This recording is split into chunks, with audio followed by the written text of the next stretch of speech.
Los desastres no son naturales, son producto de vulnerabilidades que se construyen diariamente.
Muchas gracias. Para nuestra primera plática les presento al maestro Alonso Brenes Torres, que es geógrafo con más de 20 años de experiencia, especialista en gestión de riesgo de desastres y desarrollo territorial en 35 países de América, Asia y África. Cuenta con experiencia como docente y conferencista en diversas universidades de América Latina y el Caribe y forma parte del Comité Directivo sobre Investigación Integrada en Riesgo de Desastres del Consejo Internacional de la Ciencia, además de ser miembro del Grupo de Asesores en Gestión del Riesgo para Latinoamérica y el Caribe de la UNESCO. Es es director regional para América Latina y el Caribe de The International Emergency Management Society y actualmente es coordinador de la Red de Estudios Sociales en Prevención de Desastres en América Latina y el Caribe, quien nos impartirá la plática Nuevas realidades en la gestión integral de riesgos de lo global a lo local.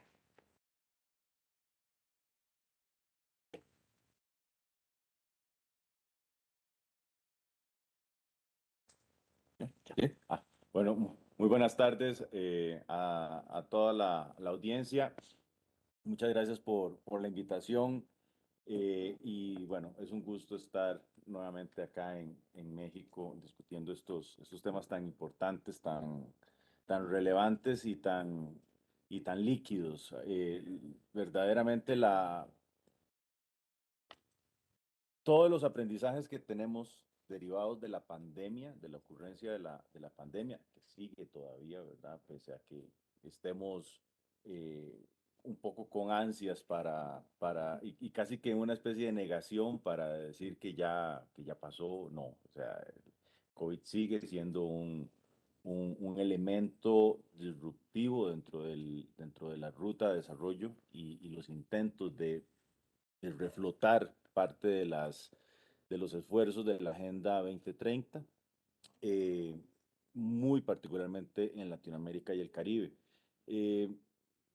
Creo que hay una serie de elementos que son importantes tener en consideración para enmarcar el debate sobre la gestión del riesgo en los próximos años. especialmente en nuestra región de Latinoamérica y el Caribe. Y el primer punto es que el ejercicio al cual nos vamos a enfrentar todos los países de la región en lo inmediato es a recalcular cuáles son los niveles de riesgo de desastre que actualmente tienen los países. Eso es algo que es el punto de partida para una planificación efectiva, para poder generar las políticas públicas y los procesos de vinculación entre distintos sectores de la sociedad. Eh, y es algo que digo que hay que recalcular porque si nosotros, como bien lo ha sostenido eh, la comunidad de gestión del riesgo desde hace ya 30 años en la región, eh, los elementos fundamentales del riesgo de desastre pues, siguen siendo la vulnerabilidad y la exposición, ¿verdad? Y por eso esa insistencia en afirmar en que los desastres no son naturales, como bien se veía ahora, más temprano, eh, es un asunto que está vinculado directamente con la agenda de desarrollo. Y ese es como el tipo de mantra que nosotros como comunidad de ciencia y práctica y política deberíamos asumir cada vez más como una bandera. El impacto de la pandemia y los shocks asociados que experimentó el planeta distorsionaron por completo los niveles de vulnerabilidad de las sociedades en Latinoamérica y, y en todo el mundo en general. Entonces, los perfiles de riesgo, que era un ejercicio que se hacía por las agencias multilaterales, por los gobiernos, por distintos instituciones sectoriales, eh, digamos que quedaron desactualizados, porque la incidencia que ha tenido la pandemia en términos de pobreza, de incremento de inequidades, de incremento de segregación, de incremento en retrocesos en materia productiva y económica que la región había tratado, digamos, como de superar esta vuelta a los commodities, esta vuelta a la explotación de recursos de muy bajo valor agregado, ¿verdad? Latinoamérica, si ustedes recuerdan, por ahí de 2010 empezó a despegar en términos de producción económica, de una transformación de su matriz económica hacia modelos de mayor valor agregado, más apoyados en inversión en infraestructura, en ciencia, en tecnología, en capacitación, eh, que era justamente darle la espalda a un modelo depredador que generaba directamente riesgo porque intervenía en las amenazas, ¿verdad? O sea, una de las grandes tragedias de nuestra región es que hemos financiado el desarrollo y el bienestar de los pueblos sobre esquemas depredadores de recursos naturales. Eh, que todo bien y uno no pretende asumir que el progreso se genera en el aire, ¿verdad? Pero los esquemas y los llamados que hacían instituciones como la CEPAL, como el Banco Interamericano de Desarrollo, el mismo Banco Mundial en su momento, decía que, bueno, había que mejorar los procesos de compatibilidad entre el modelo económico y la conservación de los recursos naturales, no solo por el valor intrínseco que tiene el patrimonio natural de la región, sino por las implicaciones que eso tenía en términos de distorsión de las amenazas, ¿verdad? Entonces, y tuvimos ejemplos muy dramáticos en los últimos años. Eh, por ahí de 2010, los países empezaron con mucho esfuerzo y con mucha inversión a tratar de cambiar y de generar mayor valor agregado, tener una agenda de desarrollo más compatible y que armonizara las aspiraciones materiales de los pueblos con las capacidades de los ecosistemas, básicamente. Esto se cayó aparatosamente después del fin del ciclo de los commodities y con eso empezamos a ver nuevamente incrementos en los niveles de riesgo en algunos países de la región. Hay estudios de caso muy detallados para, por ejemplo, el cono sur de Latinoamérica, algunos países en la región andina, países en el Caribe que tienen altos niveles de riesgo a desastre justamente por el tamaño de sus economías, los niveles de exposición que tienen.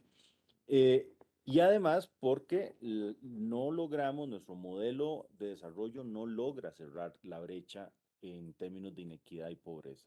O sea, la gran promesa de la Agenda 2030 y el lema que dice, ¿verdad?, que nadie se quede atrás, que es el lema de los Objetivos de Desarrollo Sostenible, lo que estamos viendo a partir de la pandemia, pero antes, porque también creo que es importante no echarle la culpa de todo lo que está ocurriendo a los efectos de la pandemia. O sea, nosotros como región veníamos sacando mala nota en ciertas áreas de desarrollo desde unos 5 o 7 años antes de que apareciera el brote de COVID. Y esto tiene implicaciones directas en la generación del riesgo de desastre. Con la pandemia se recrudece y queda al desnudo una serie de deficiencias que tienen nuestros modelos de desarrollo y que tienen una incidencia directa en el riesgo de desastre. Y es prioritario para los gobiernos de la región hacer ese recálculo, porque no sabemos en este momento, estamos navegando a ciegas en este momento en términos de gestión de riesgo de desastres, no sabemos cómo ha cambiado los cuadros de vulnerabilidad. Hubo muchísimas personas que previo a la pandemia habían logrado salir de las condiciones de pobreza y volvieron nuevamente. Y hay gente que queda en estos momentos en una situación de altísima fragilidad porque están en el límite de volver a caer bajo la línea de pobreza.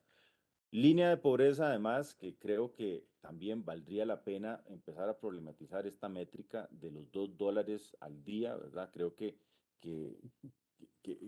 yo quisiera saber quién de nosotros se considera tranquilo y confiado para el futuro de nuestras familias, de nuestros hijos, cobrando, ¿qué? Entonces, $30, $40 al mes, ¿verdad? Y esa es una definición que creo que también tenemos que revisar.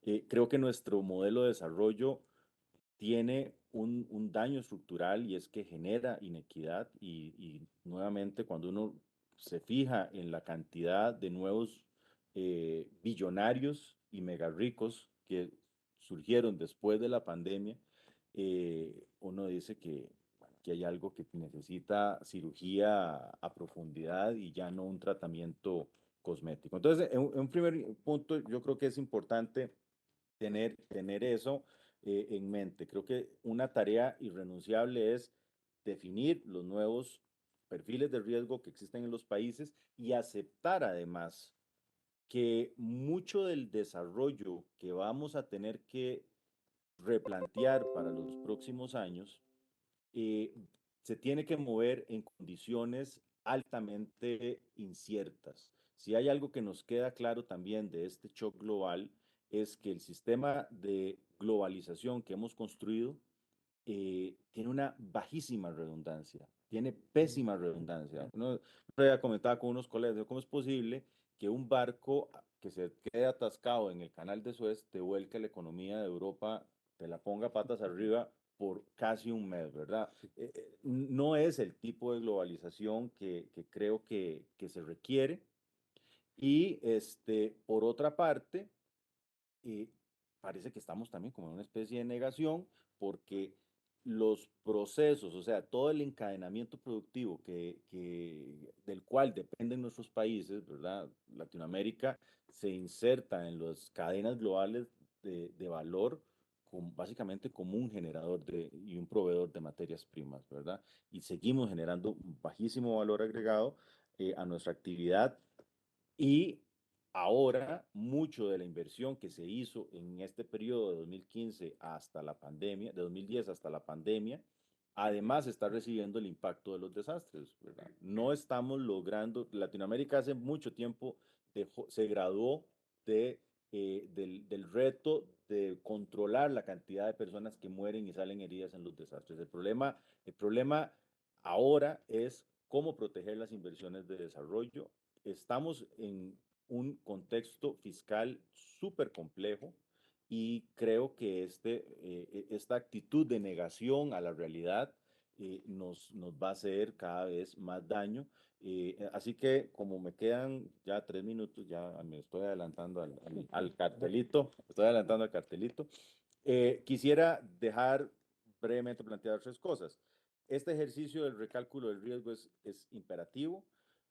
Una nueva forma de que los modelos de desarrollo convivan con la incertidumbre es prioritario. O sea, también nosotros, desde que nacemos, se nos mete el chip de que a través de la ciencia y la técnica todo se puede controlar, todo se puede predecir, todo se puede modelar. Y la realidad nos cachetea constantemente con otras verdades y con otras realidades. Existen elementos de precaución que se habían planteado desde los 70, cuando esto era un tema muy tierno todavía, y, y seguimos sin aplicar modelos precautorios. Entonces, eso como segundo punto, necesitamos nuevas formas de convivir con la incertidumbre y entender el riesgo como una contraposición entre oportunidad y un daño potencial. La gente que asume riesgos lo hace porque, como cuando uno está en un casino, ¿verdad? O como cuando uno está en un deporte de aventura, uno asume el riesgo porque hay una gratificación y no podemos, me parece a mí, seguir tratando de interpretar el riesgo de desastre solo considerando los elementos negativos, sin meter en la ecuación lo que la gente está dispuesta a ganar si es que no pasa nada, si es que el volcán no hace erupción, si es que no tiembla, si es que no se me desliza el rancho que tengo, porque la oportunidad para mí es estar cerca de un foco de trabajo, ¿verdad? Entonces, creo que también es importante tener una vuelta en términos de casi que de empatía para entender este tema, estas realidades, ¿verdad? Y por qué a veces nuestros modelos muy lógicos no sirven para entender realidades que no pasan por una cuestión, digamos que científica, sino que es muy política, que es muy emocional, ¿verdad? Yo me he topado casos en países donde hay una resistencia a abandonar una zona de altísimo riesgo porque pues los parientes están enterrados en esa localidad y uno dice, bueno, eso no lo puedo yo modelar en una computadora, sino que es algo que tiene que ver mucho en el fuero y en la conmovisión de las personas. Entonces, creo que nos hace falta un poco más de empatía y un poco más de humildad para entender que la incertidumbre viene para quedarse y que necesitamos formas para convivir con estos nuevos contextos cada vez más líquidos, cada vez más frágiles, y que en el centro de todo existe o debería existir un compromiso político de las autoridades del Estado, que es al final de cuentas, quedan 5 segundos, pero con eso termino, el Estado es finalmente el responsable de garantizar condiciones de seguridad a sus ciudadanos. Para eso vamos a las urnas, para eso vamos a votar, para eso transferimos la potestad y el uso de ciertas prerrogativas que solo son del Estado, aunque esto sea un tema de todos y que el sector privado y que las comunidades, pero la responsabilidad a quienes tenemos que llamar a cuentas son a nuestra clase política. Muchas gracias.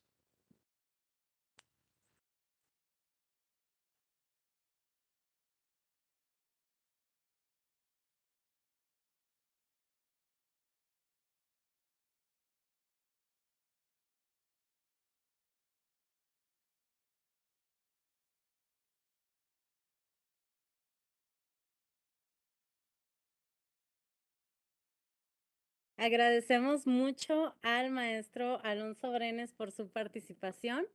A continuación, y a manera de contexto para nuestra siguiente charla, vamos a compartir con ustedes un video elaborado aquí en Senapred.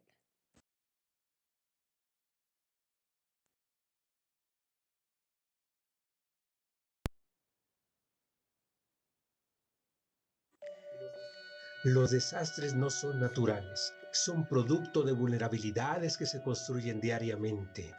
Un desastre ocurre debido a la forma en que interactuamos con nuestro entorno físico y social.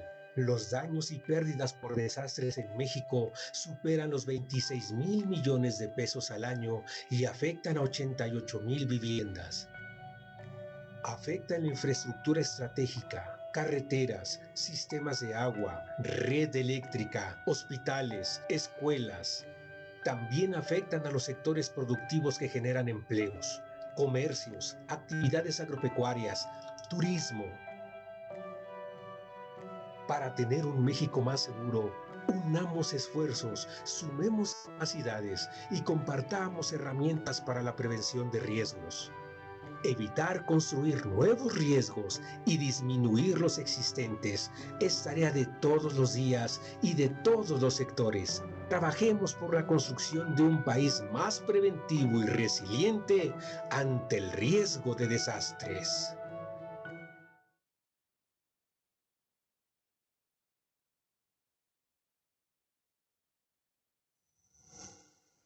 Gobierno de México.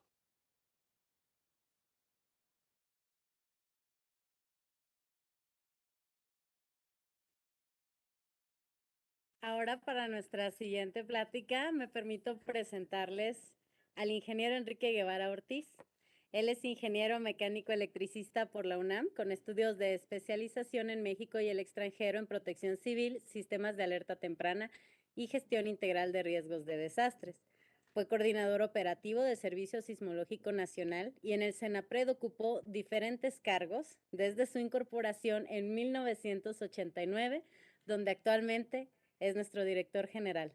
Ha sido asesor y consultor de la Secretaría de Gestión Integral de Riesgos y Protección Civil de la Ciudad de México, de la Comisión de Protección Civil de la Cámara de Diputados Federal, de la Estrategia Internacional para la Reducción del Riesgo de Desastres de Naciones Unidas, de la Comisión Económica para América Latina y el Caribe y la Agencia de Cooperación Alemana. Él nos va a brindar la plática Perspectivas y desafíos en la reducción del riesgo de desastres para México.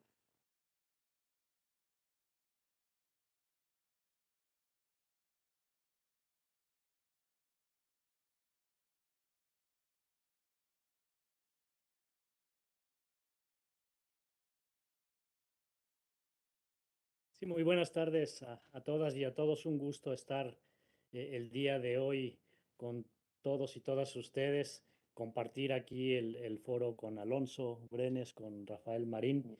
Y pues como ya les comentaron, yo voy a platicar sobre las perspectivas actuales y desafíos de la gestión del riesgo de desastres en México. Y para ello voy a empezar a manera de el diagnóstico, dónde nos encontramos actualmente en el país. Entonces, viene una serie, digamos, de consideraciones o de hechos, más bien de hechos, que están avalados por cifras.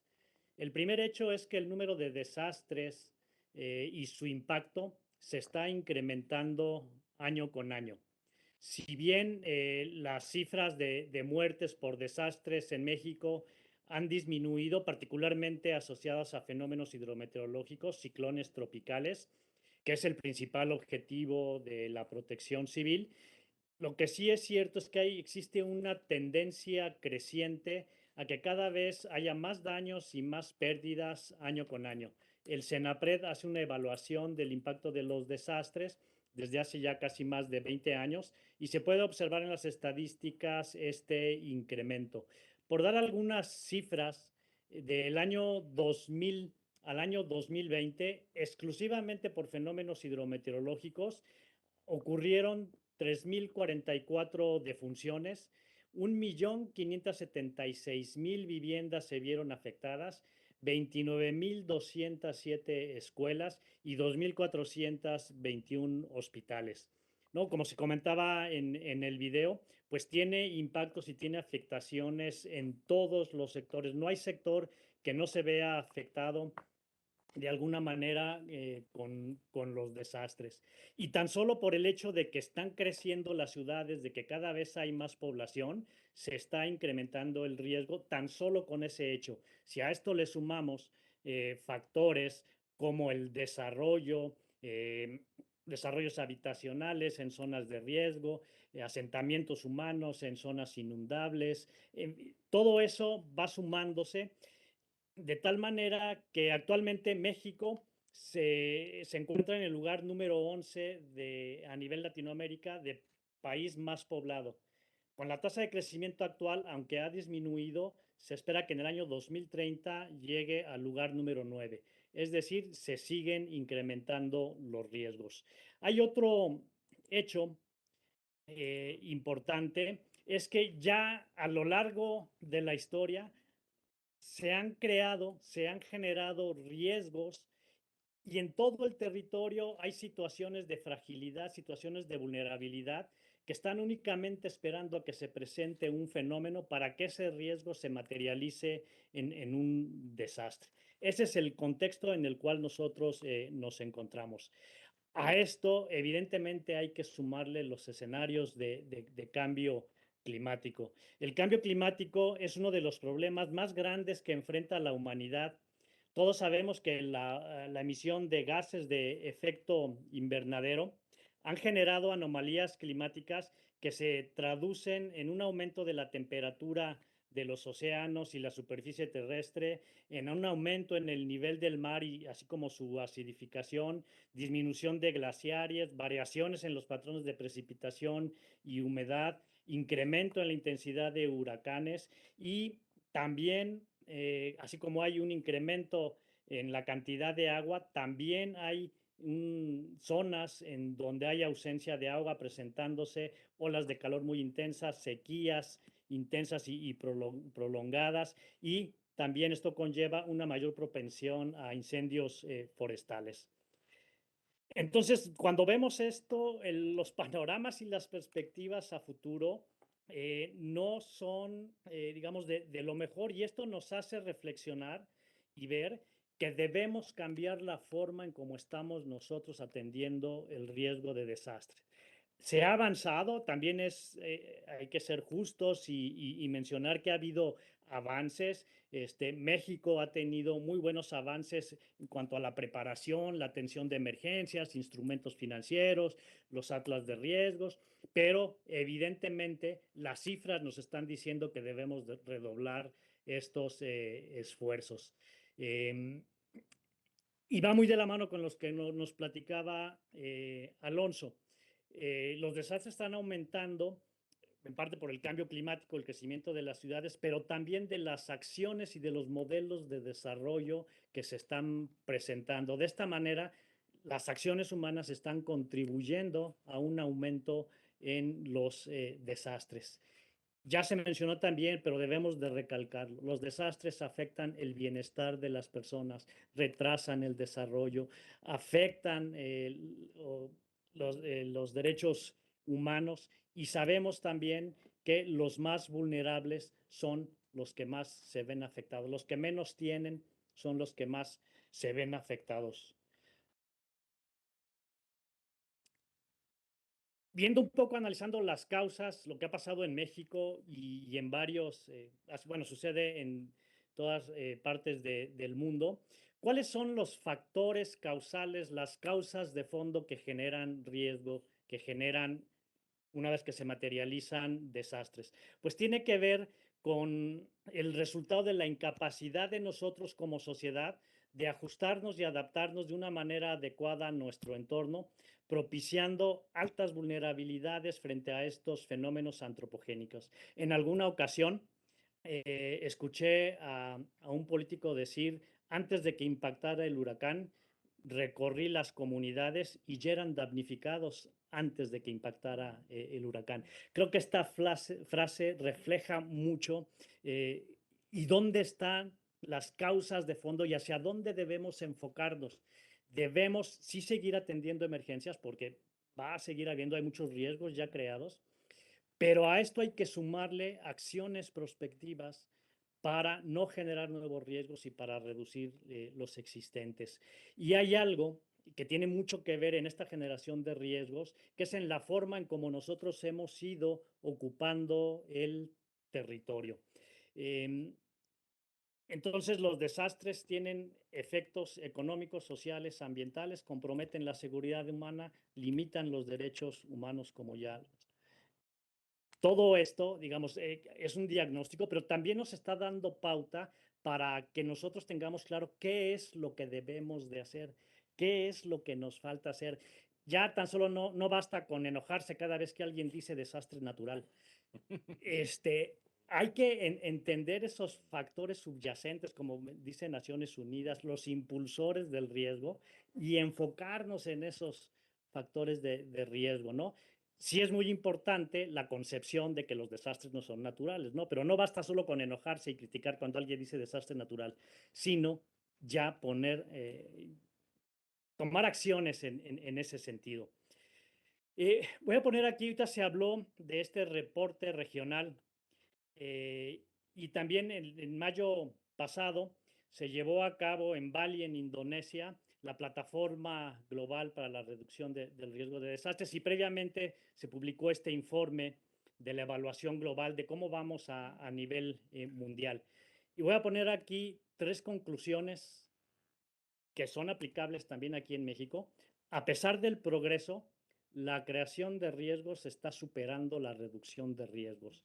Esto explica el por qué las cifras del impacto son cada vez mayores. Aquí una frase de Antonio Gutiérrez, el secretario general de Naciones Unidas, dice que se debe de priorizar urgentemente el progreso en la reducción del riesgo de desastre como condición previa para el desarrollo sostenible. Ya nos lo comentaba Alonso en ese sentido.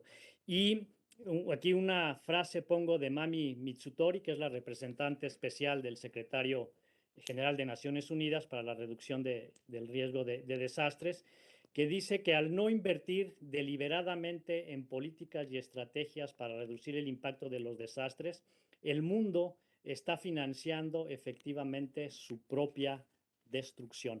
Ya lo decía ahorita Alonso, hasta anoté aquí la frase, me gustó, el esquema depredador del desarrollo, ¿no?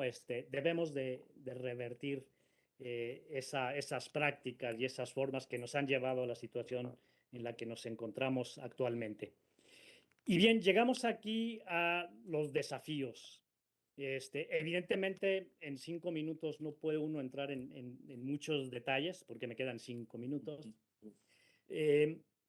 Existen muchos desafíos y tareas que debemos de realizar para transitar con una mayor eficacia de una visión reactiva hacia una visión prospectiva orientada a la gestión integral del riesgo y a la gestión del desarrollo sostenible. Un primer desafío, que ya también lo han comentado y en muchos foros se ha comentado, es la necesidad de un cambio de paradigma en esto lo que es la gestión del riesgo, enfocado y basado principalmente en el conocimiento y en la comprensión del riesgo para tomar decisiones a partir de este conocimiento, agregando, muy importante, lo dijo Alonso, ¿no?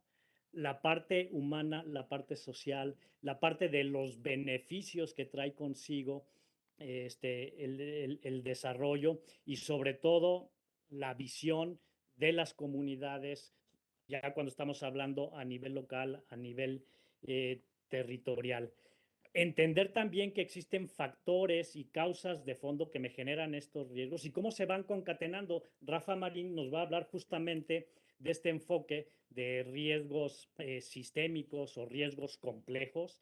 Es muy importante entender esto para poder diseñar las estrategias y tomar decisiones y entender que el riesgo es una condición latente, es algo que todavía no ocurre. Entonces podemos anticiparnos al desastre. No debemos esperarnos a que se materialice para responder. Sí debemos de estar preparados para atender las emergencias, eso sin duda lo tenemos que hacer y se debe de mejorar y se debe de fortalecer. pero podemos hacer muchas acciones para anticiparnos a que se materialice ese riesgo y pues sí se requiere recursos, sobre todo para disminuir la vulnerabilidad física de la infraestructura y crear infraestructura resiliente. Hay otras acciones muy importantes que también se pueden hacer y que no tienen tanto impacto económico. Un segundo desafío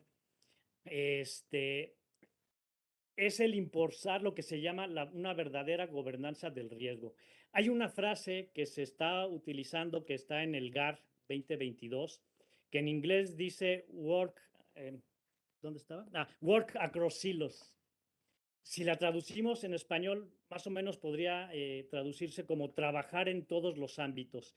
Y tiene que ver justamente con desarrollar acciones en las que se involucren a todos los actores políticos, sectores públicos, social, tanto a nivel nacional como a nivel local, incluyendo a instituciones de educación, de investigación, a particulares, a la sociedad en general, para asegurar la protección de las personas, sus bienes, el entorno, a través de políticas públicas eficientes en los ámbitos del Estado de Derecho, de seguridad, de la igualdad de oportunidades, de la sustentabilidad ambiental, considerando el cambio climático, integrar agendas de diferentes políticas, armonizarlas, darles coherencia, no que cada institución y política vaya por su lado, sino que exista, es decir, abrirse, romper paradigmas, trabajar más allá de lo que un silo puede encerrar, ¿no? Y muy importante, medir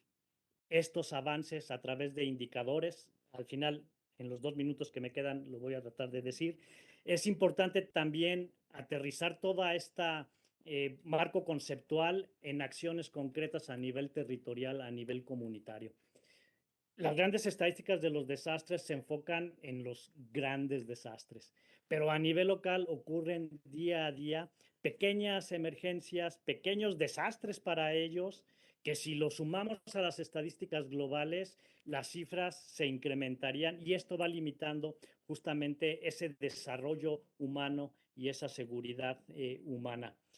Es muy importante también que entender que la gestión del riesgo es un proceso social que constituye un enfoque y una práctica transversal que incide en todas las actividades humanas e implica necesariamente la participación corresponsable de la sociedad, inclusive desde el diseño y la toma de decisiones en las políticas públicas. El gran reto es lograr, lo resumo en 3 palabras, 3 verbos que quienes han escuchado mis pláticas o toman clases conmigo ya se las saben: prever, reducir y controlar el riesgo de desastre. En eso debemos de trabajar todos, pero absolutamente todos. Algunos ejemplos para concluir de lo que estamos haciendo en México, a partir de la política sectorial de la Secretaría de Seguridad y Protección Ciudadana, su objetivo 5, establece promover la gestión del riesgo para lograr un territorio seguro, sostenible y resiliente. Hemos tenido colaboración muy intensa con otras secretarías, la SEDATU, por ejemplo, para el diseño de la Estrategia Nacional de Ordenamiento Territorial, donde ya se está considerando el riesgo de desastres. Estamos también colaborando con el Instituto Nacional de Ecología y Cambio Climático, con la Semarnat, para integrar dentro de las prácticas de reducción del riesgo, las de adaptación y mitigación a cambio climático. Estamos desarrollando una estrategia nacional de gestión integral de riesgos, la estrategia de comunidades resilientes, siguiendo la buena práctica del gobierno de Chiapas, de crear comités locales de prevención y participación ciudadana. Estamos haciendo alianzas con universidades para seguir fortaleciendo las capacidades de los integrantes del Sistema Nacional de Protección Civil. México es el punto focal para reportar avances del marco de Sendai y hemos convocado a todos los sectores de gobierno que designen un representante y se están teniendo reuniones frecuentes con ellos, y México se ofreció como voluntario para presentar un informe detallado de medio término del marco de Sendai, tenemos los índices de gestión, índices de gobernabilidad de políticas públicas, el índice de gestión de riesgos, para ir identificando áreas de oportunidad y lograr revertir esas tendencias. Me pasé 1 minuto y 20 segundos, pero soy el director y bueno, tomé esa libertad. Muchas gracias.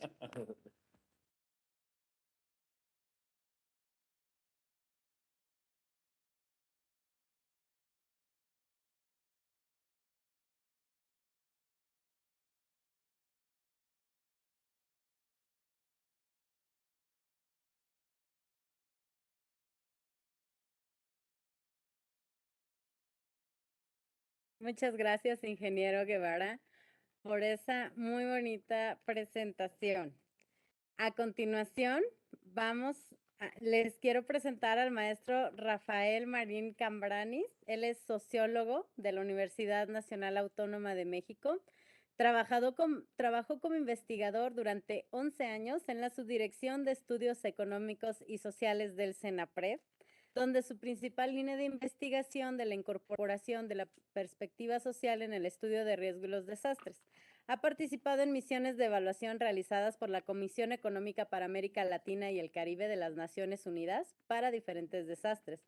Es coautor de 16 libros sobre el impacto socioeconómico de los desastres y ha realizado consultorías con el Banco Mundial, la Comisión Económica para América Latina y el Caribe, el Programa de las Naciones Unidas para el Desarrollo, el Banco Interamericano de Desarrollo y la Organización Mundial de la Salud.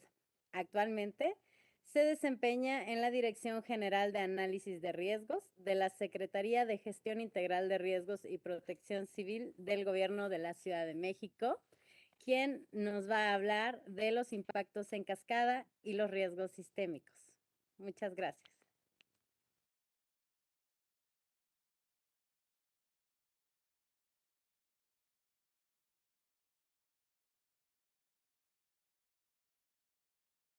A todos, Alonso, Enrique, muchas gracias por la invitación a platicar un poco de la experiencia que hemos tenido justo en lo que mencionaba Enrique hace un momento, en todo el tema de evaluación del impacto social y económico de los desastres, que pues, nos da una línea base de lo que ocurre en los diferentes sectores y cómo estos eventos catastróficos pues, se relacionan entre los sectores y entre los diferentes sistemas, ¿no? Entonces, yo quisiera comenzar con unas reflexiones iniciales. Si le damos a la siguiente, por favor.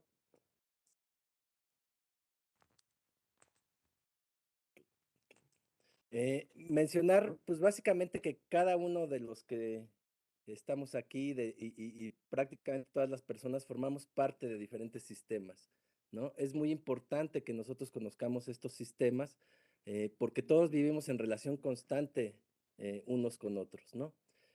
Algo que mencionaban también anteriormente mis compañeros es este aumento que se ha dado y que se viene dando desde ya varias décadas atrás sobre pues el impacto económico que generan estos eventos a nivel mundial. Tenemos casos muy particulares y años muy particulares de eventos desastrosos grandes, digámoslo así, como fueron el 2005 con el huracán Katrina, 2011 tuvimos el terremoto y el tsunami de Japón, y 2017 una serie de ciclones tropicales que impactaron también la zona del Caribe. Pero aquí lo importante es ver cómo todos estos impactos afectan, les decía, diversos sectores y que eso impone ciertos desafíos a la gestión integral de riesgos como para poder analizar el riesgo desde todas las perspectivas. Si le damos a la siguiente, por favor, creo que aquí ya lo manejo. El riesgo sistémico, como lo definen también en el reporte global que acabamos de mencionar, es un riesgo creado por las interdependencias de un sistema en el cual el fallo de una sola entidad o grupo de entidades puede causar un fallo en cascada. ¿Qué es lo que pasa? Un poco lo que mencionaba con el barco este que se atoró en el canal y bueno, ocasionó impactos pues, en todos o en varios de los sectores con los que tenían interdependencia, ¿no? Entonces, creo que algo de lo cual estamos en deuda los que nos dedicamos al análisis de riesgos es si bien ver el tema de la exposición, de la vulnerabilidad del peligro, pero no estamos estudiando estas interrelaciones que existen entre los diferentes sistemas como para poder estimar realmente el efecto que pudiera tener o no cierto incidente o cierto evento. Entonces, el riesgo sistémico justo se basa en esta noción de que el riesgo de desastre resulta de la interacción entre los tres elementos que lo componen, que mencionábamos, exposición, vulnerabilidad y peligro, pero también depende de cómo estos elementos y los sistemas afectables interactúan entre sí. Esta interacción puede tener efectos positivos y negativos, eso también hay que decirlo. Pero si uno llega a fallar, probablemente si hay una interacción o una interdependencia negativa, pues pueda venir este fallo en cascada que se ha mencionado anteriormente. Entonces, le voy a dar a la siguiente. Entonces, les decía, bien, tenemos estos tres elementos, pero esta interacción entre los sistemas puede aumentar o reducir los efectos de un evento y en muchas ocasiones no se toma en cuenta el análisis de riesgos. Nosotros normalmente cuando hacemos un análisis de riesgos nos enfocamos en los daños, ¿no? Daños que pueda ocasionar cierto tipo de fenómeno dependiendo de las vulnerabilidades, del tipo de fenómeno que afectó y de la exposición. Sin embargo, muchas veces dejamos de lado las pérdidas, todo lo que se deja de producir a consecuencia del desastre. Si bien algunas personas sí lo analizan, algunos científicos sí lo analizan, pero lo que sí de plano no se toma en cuenta en este análisis es todo el tema de los efectos inducidos. Es decir, cómo un solo fenómeno te puede generar epidemias, te puede generar daños en la balanza comercial, por ejemplo, cómo te puede generar un colapso en el sistema de salud, cómo te puede generar atraso, marginación, más pobreza, etcétera, ¿no? Entonces, creo que todo eso no lo estamos evaluando y no lo estamos, y al no tenerlo en el mapa, lo estamos dejando un poco de lado, ¿no? Entonces, eh, aquí hay una serie de características básicas que se proponen para evaluar el riesgo sistémico. Creo que lo principal, así como para evaluar el riesgo de desastre puntual de algún fenómeno en particular, es conocer el riesgo, ¿no? Pero aquí tenemos que entender también el sistema y los sistemas y los elementos que lo componen, que eso es parte muy importante. Entender las relaciones que existen entre estos sistemas, es decir, cómo interactúan, cómo se interconectan, si hay interdependencias, si hay circuitos de retroalimentación que nos pudieran generar a lo mejor efectos positivos, ¿no? Tenemos los efectos inmediatos, que creo que es en lo que más nos hemos centrado al analizar el riesgo, que son básicamente daños, colapsos, afectaciones a los servicios críticos, afectaciones a un sistema, consecuencias negativas graves, inmediatas, digámoslo así.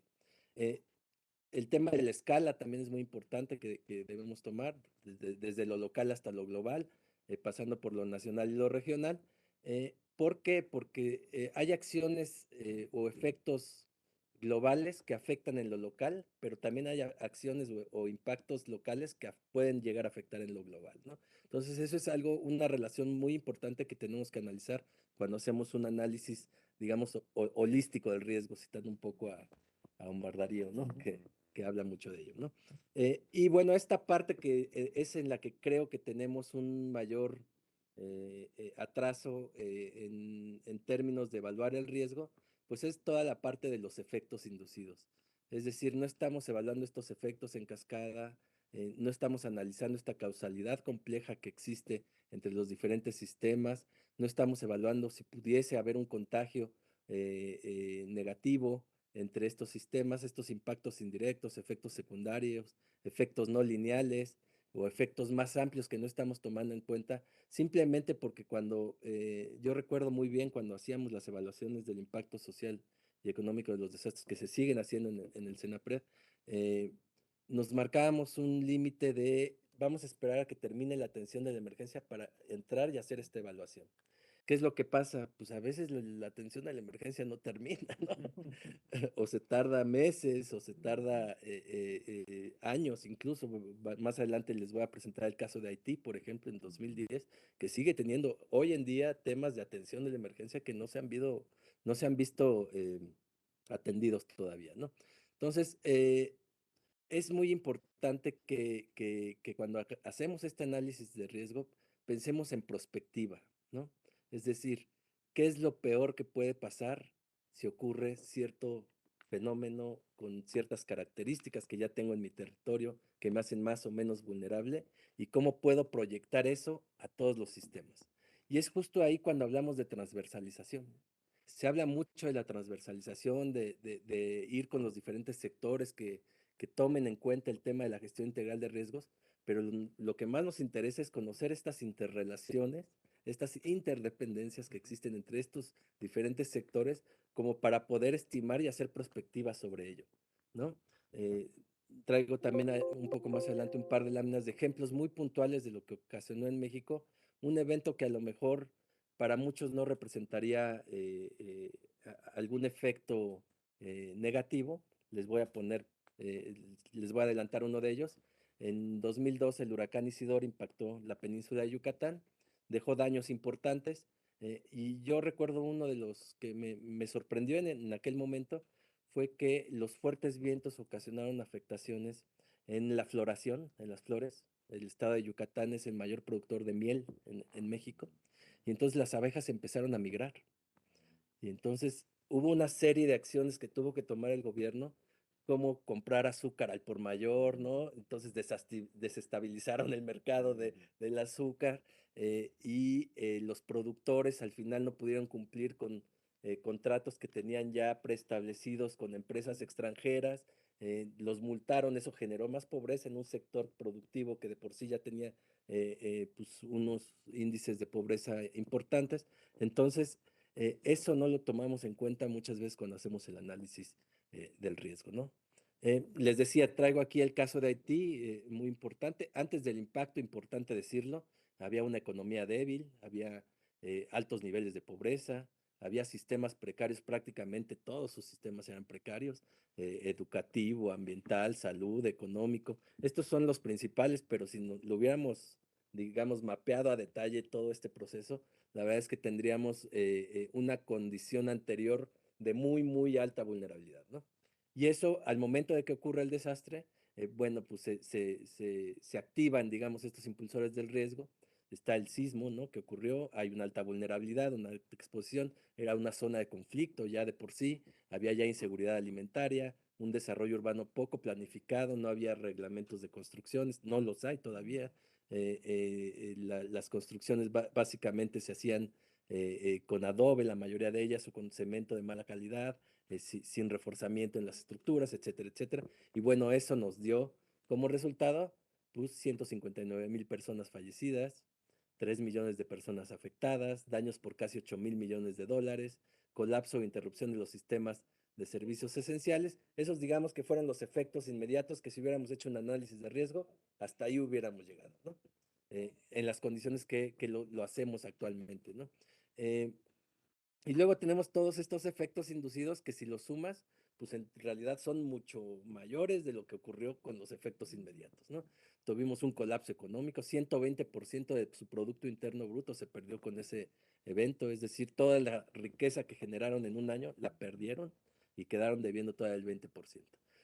Desempleo, que de por sí ya existía, se agudizó. Violencia, importante decir que se hicieron ahí eh, muchos de la población afectada se instaló en campamentos provisionales, que todavía muchos de ellos siguen estando activos, ¿no?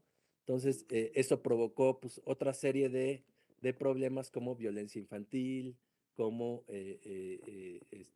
abuso sexual, violencia de género, y bueno, obviamente condiciones insalubres, un colapso del sistema de salud de que de por sí ya estaba débil. Entonces, todos estos efectos inducidos no se calculan, ¿no? Normalmente, y se deben tomar en cuenta para este tema. Y bueno, la escala, yo aquí considero que fue un impacto de lo local a lo regional. ¿Por qué? Porque ha habido, a partir de esto y de otros factores que no se menciona, pero este creo que fue el detonador, bueno, una migración masiva de población haitiana desplazados por el sismo como tal, y que han representado retos para los países receptores para poder brindar pues, las condiciones mínimas a esta población, para que esté, digamos, dentro del territorio de los diferentes países de la región, ¿no? Entonces, ese es un caso, digamos, emblemático, pero así como esos, les decía, traigo algunos otros ejemplos de impactos en cascada en México, resultado de estas evaluaciones que se han hecho en el CENAPRED, y que considero son pues muy valiosas. Se tiene un acervo histórico de más de 20 años, 24 años, entonces creo que esa información, no solo para dejar una memoria histórica de lo que ha sucedido en el país, sino para tomar justamente esa información y empezar a analizar esas interdependencias que existen entre los sistemas y poder hacer un análisis de riesgo más completo, ¿no? Entonces, les decía, traigo, por ejemplo, el huracán Stan en 2005. Hay afectación a varios sectores, esa afectación es inmediata, pero también hay impactos en infraestructura eléctrica, por ejemplo, el tema del deslizamiento del río Grijalva, en donde pues, hubo lamentablemente la muerte ahí de una veintena de personas, 26 personas me parece, pero que colapsó un poco la generación de energía porque se taparon el cauce del río Grijalva y se dejó de producir energía derivado de ese cauce, ¿no? Se tuvo que construir un túnel para poder desfogar el agua y eso fue pues un tema importante. Se dice que el huracán Stan generó 10 años de retraso en la región, ¿no? Entonces, ese es otro efecto en cascada, digamos, que no está medido, ¿no? Se estimó, digámoslo así. Otro caso muy emblemático también que a mí me parece, hablando de estos impactos en cascada, es el de Carl y Matthew, que impactaron en 2010 la zona naranjera de Veracruz, justo cuando estaba a punto de salir la cosecha, y afectaron los caminos rurales y alimentadores. Entonces, toda la cosecha de naranja no podía salir de esa región. Entonces, un impacto importante a la economía local, a los medios de vida local, pero también eso generó alza en el producto a nivel nacional, muy importante, y bueno, genera inflación, obviamente, desabasto del producto y otra serie de factores que, les repito, pues no estamos tomando en cuenta cuando hacemos este tipo de análisis. Un, un sismo reciente en febrero del 2018 que impactó principalmente la zona de Oaxaca. Ese sismo, si bien no causó muchos daños en la vivienda en particular, afectó uno de los principales medios de vida de la región del Istmo de Tehuantepec, que es los hornos de leña o de adobe que tenía la gente para producir pan. Es una región que produce mucho pan y es un pan típico de la zona. Y bueno, pues esa destrucción generó otra vez pérdida de medios de vida, escasez de productos, aumento de la pobreza en la región y una serie de implicaciones. Creo que ya me estoy llegando al límite. Voy a terminar con esta lámina, que son las reflexiones finales. Las acciones locales pueden tener efectos globales, les comentaba. La interacción entre los elementos de un sistema pueden ser favorables para reducir riesgos y aumentar capacidades, pero si son desfavorables ocurre lo contrario. Los efectos en cascada dependen de la dependencia que existe entre los elementos de un sistema con otro. Todo el riesgo de desastre sistémico, esto es importante decirlo, y se menciona mucho en el informe global que se ha mencionado, y las evaluaciones tradicionales pueden resultar insuficientes para calcular este riesgo sistémico, ¿no?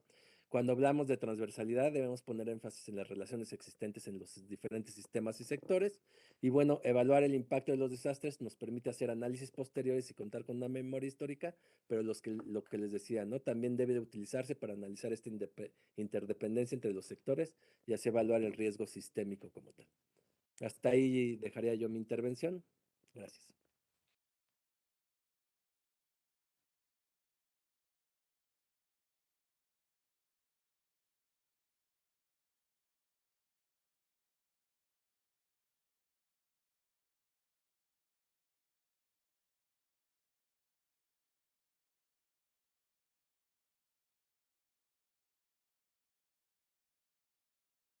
Muchísimas gracias al maestro Rafa Marín. No hay problema, te podías tardar 2 minutos más porque eres de aquí.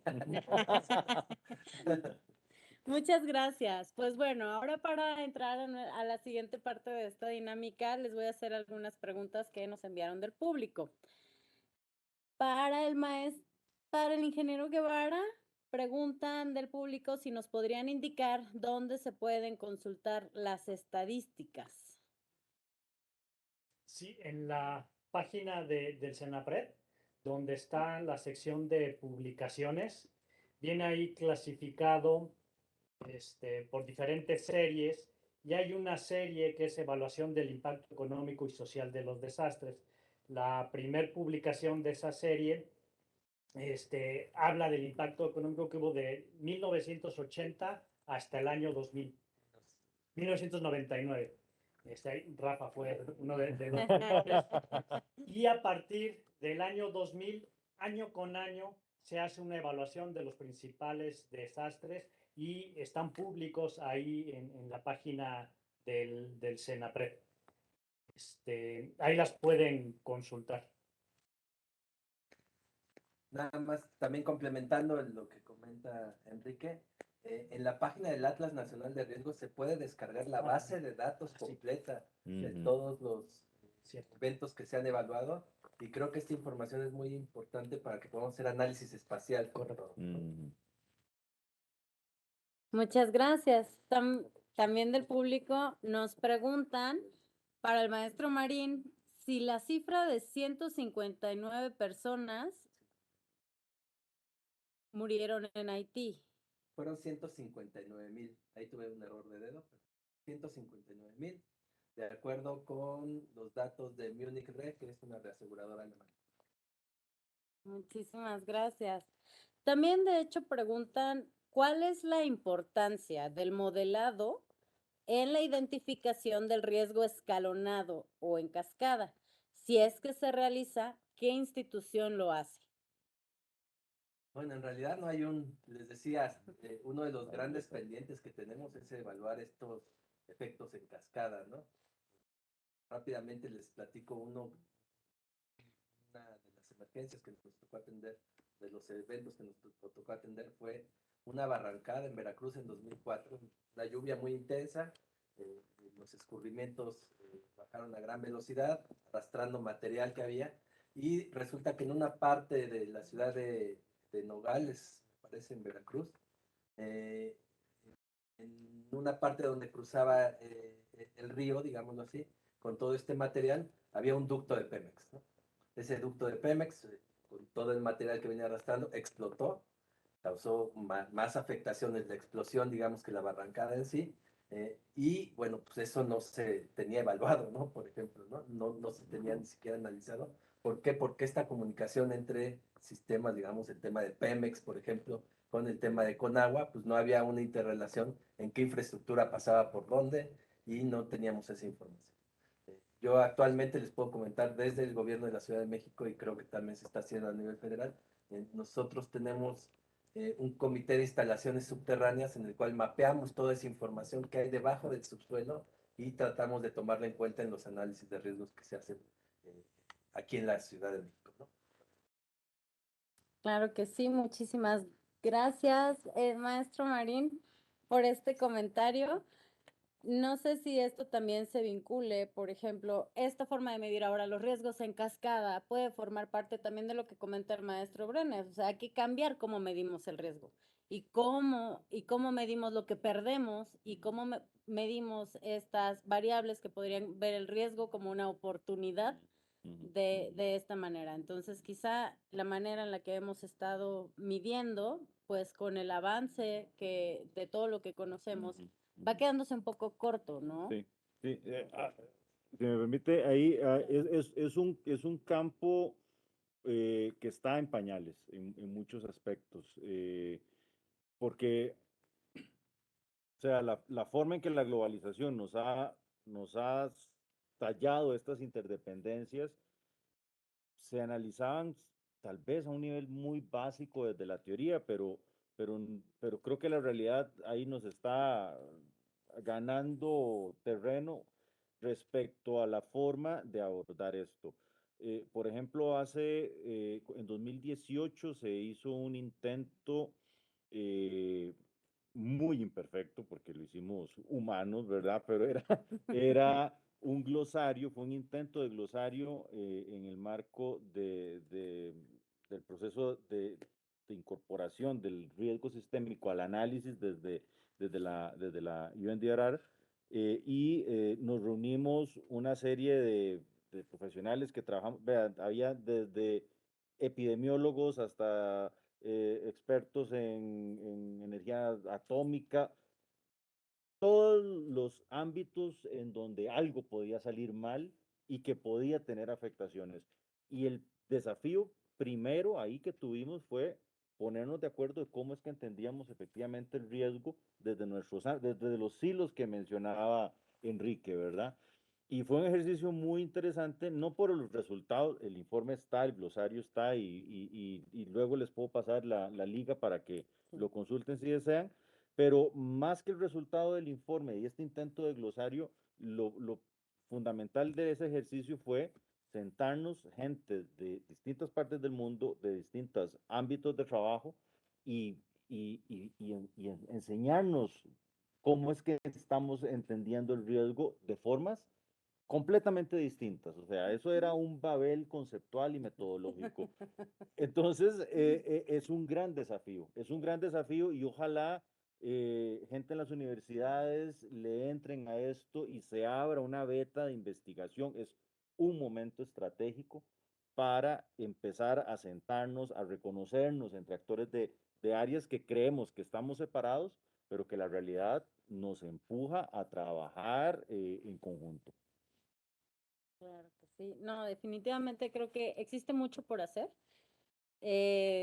También se ha avanzado, como bien comenta el ingeniero Guevara. Creo que estamos ante una oportunidad única. Creo que la pandemia de COVID nos afectó a todos a nivel global, pero al mismo tiempo nos hermanó a todos, porque es un raro fenómeno presenciar es un evento que nos afecte a todos prácticamente de la misma manera, ¿no?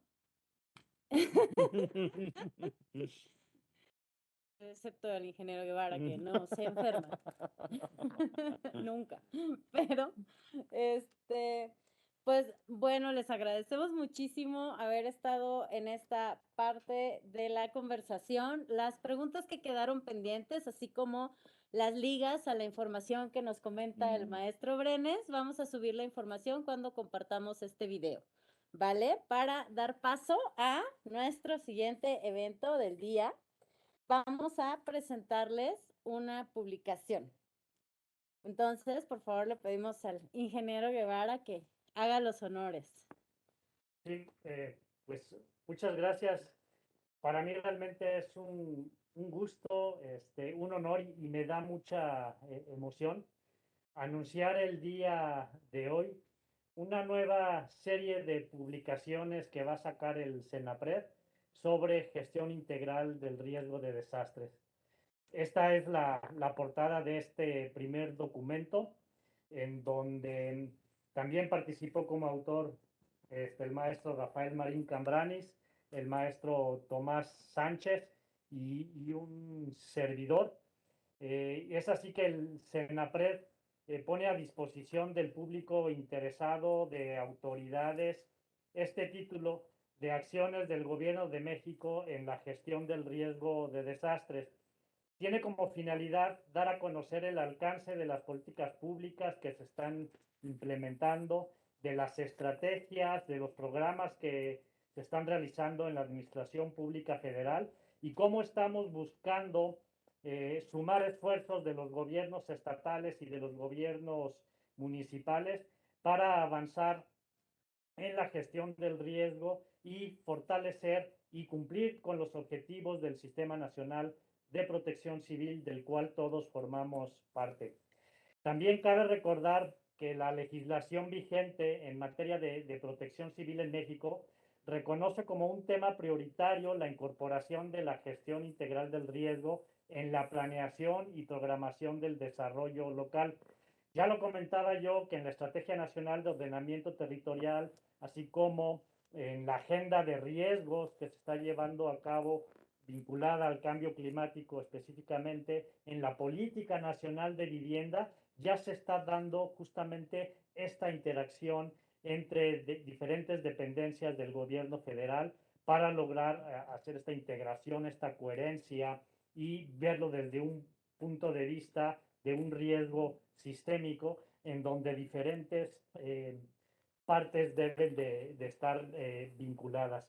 Entonces, en este contexto, este primer documento ofrece un marco referencial que nos va a permitir comprender aspectos fundamentales y cómo se configuran los procesos de gestión del riesgo de desastre, con miras a enriquecer y fortalecer la perspectiva y el marco de actuación de todos los integrantes del Sistema Nacional de Protección Civil. El objetivo que hemos planteado dentro de esta administración, como ya lo mencioné, es lograr un territorio seguro, sostenible y resiliente. Esta publicación estará disponible, ya está en la edición final. Yo estimo que ya en un mes la van a poder ustedes encontrar en la página del Senapred, se puede descargar y pues justamente el día de hoy en este foro, o más bien con motivo de la presentación de esta publicación y aprovechando que el doctor Brenes estaba en México, pues decidimos hacer este foro y no quisiera dejar pasar esta oportunidad para agradecer a todas y a todos los que están aquí conectados. Me pasaron ahorita aquí una lista de algunos titulares de protección civil de las entidades federativas. Perdón si omito alguno, pero los que se identificaron está el maestro Reyes de Aguascalientes, de Coahuila, el ingeniero Juan Martínez, de Chihuahua, Luis Corral, de Guanajuato, Antonio Huereca, de Morelos, el ingeniero Enrique Clemen, de Yucatán, mi tocayo Enrique Alcocer. Varios de los enlaces para reportar avances del marco de Sendai también están ahorita aquí conectados. Están conectados de la Secretaría del Bienestar y del Servicio de Información Agroalimentaria y Pesquera, de la Alianza de Universidades. También tenemos aquí conectados a Luis Eduardo Cancino, del Colegio Latinoamericano de Educación Avanzada C, al ingeniero Gonzalo de la Peña, al maestro Mariano Catase. O sea, aquí hay autoridades, hay asociaciones civiles, colegios. Me da mucho gusto estar el día de hoy aquí con todos ustedes. Perdón si omito mencionar alguno, pero a todos y a todas les mando un enorme saludo, un abrazo y sumemos esfuerzos.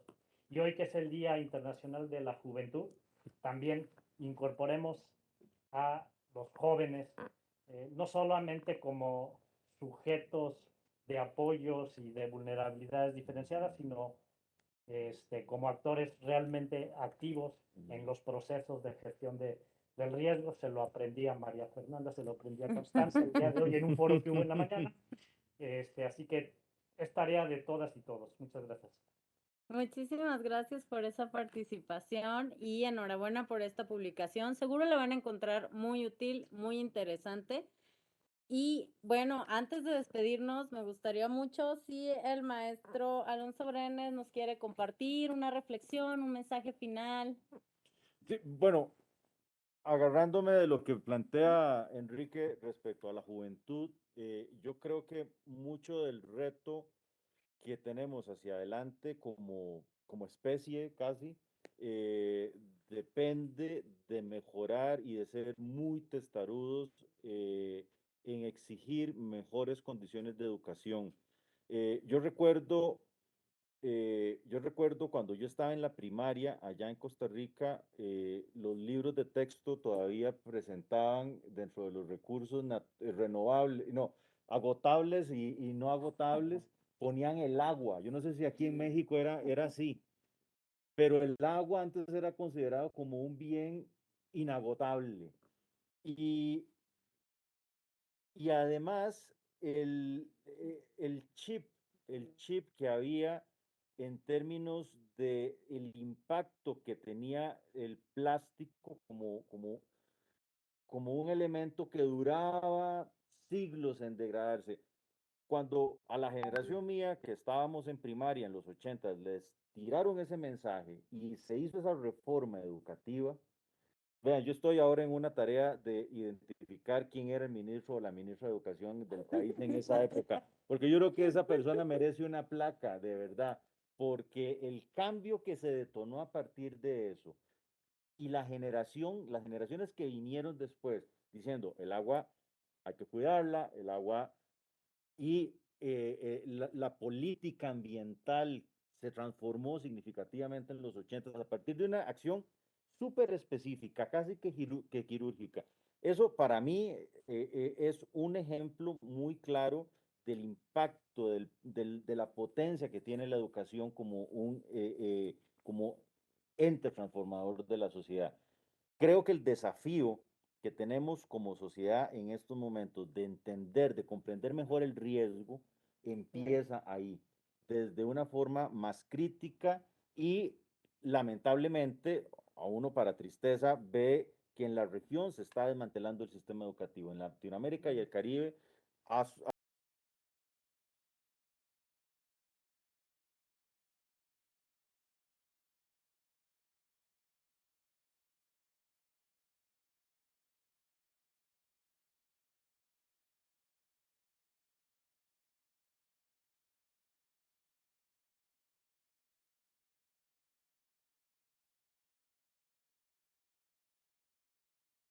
bruto similar al de un país latinoamericano y que ahora son potencias productivas. En el momento de la crisis fue cuando los gobiernos decidieron invertir más en educación y en innovación tecnológica. Eso fue, Sí, ellos vieron la educación como una inversión y no como un gasto. Vayamos a ver cómo están estos países en términos de desarrollo y el salto que dieron con una serie de problemas y todo. No hay un perfecta. Pero el punto es que si empezamos a ver lo fundamental, el modelo educativo y preparamos a, a las nuevas generaciones para dar ese salto transformacional, creo que vamos a tener mayores opciones de construir territorios más seguros, y no para nosotros, para la gente que viene detrás. Muchísimas gracias por esa reflexión. Claro, coincido, hay cosas que deben dejar de verse como un gasto presupuestalmente y socialmente, políticamente, deben dejar de asociarse con gastos y comenzar a mirarse como inversiones en el futuro del país. El maestro Rafael Marín, si nos quiere compartir también un mensaje. Claro que sí. Yo voy a regresar un poco a la publicación. Quiero decir que es una publicación que contiene ciertos paradigmas, 7 paradigmas, que si bien ya fueron analizados por diferentes académicos, de hecho provienen de ahí, ¿no? Algunos de Alan Lavelle, de Virginia García, de Omar Darío, etcétera, se mencionan en estos paradigmas como los desastres no son naturales, como la transversalización del riesgo y circunstancia, la construcción social de los riesgos, etcétera. Pero es muy importante que se diga desde una institución de gobierno. Lo que mencionaba un poco Alonso anteriormente, el gobierno es el responsable principal de brindar esta seguridad. No lo puede hacer solo, evidentemente, tiene que haber una coparticipación, una corresponsabilidad, pero sí creo que es importante que se reconozcan estos paradigmas desde el gobierno para así tomar esas decisiones en las políticas públicas para empezar a reducir los riesgos a partir de estos paradigmas, ¿no?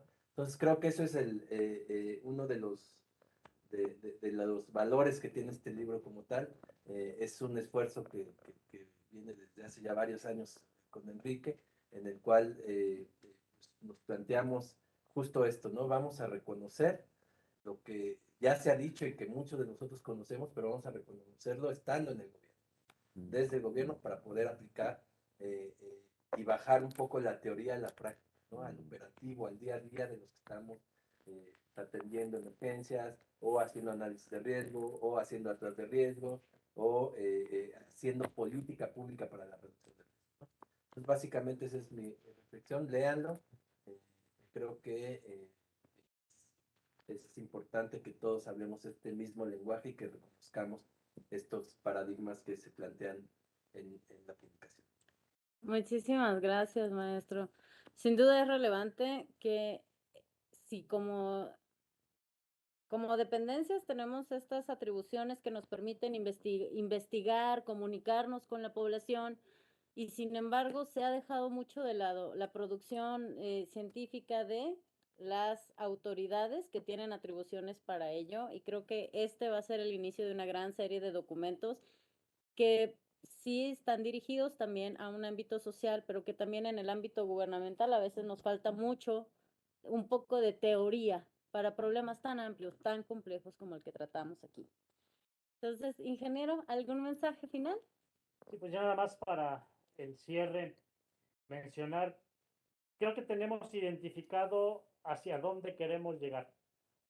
Lo que nos falta es dar el primer paso y continuar con pasos firmes y sobre todo incorporar este enfoque social en la gestión integral del riesgo, orientada al bien común y al bienestar de la población, reduciendo la brecha de desigualdades, rezagos históricos, promoviendo un desarrollo humano, garantizando la seguridad humana, que es multidimensional, desde seguridad pública hasta seguridad alimentaria, y además de una manera equitativa, justa y con pleno respeto a los derechos humanos. Esto es una tarea de todas y de todos, desde lo personal hasta lo colectivo, institucional y social. Todos tenemos muchas cosas que hacer, mucho trabajo que hacer, así que vamos a echarle montón todos. Así es, muchísimas gracias. Creo que definitivamente este tema nos hermana. Cualquier persona que esté haciendo su esfuerzo para luchar, para combatir la pobreza, para fortalecer la educación, para mejorar el ordenamiento territorial, sea cual sea nuestra misión, al final nos va a ayudar a lograr el propósito de la reducción de riesgo de desastres. Entonces, les queremos agradecer muchísimo a todas y todos la participación que han tenido con nosotros hoy. Los invitamos a estar pendientes del lanzamiento digital de esta publicación y pues que tengan una tarde excelente. Muchas gracias. Gracias. Gracias.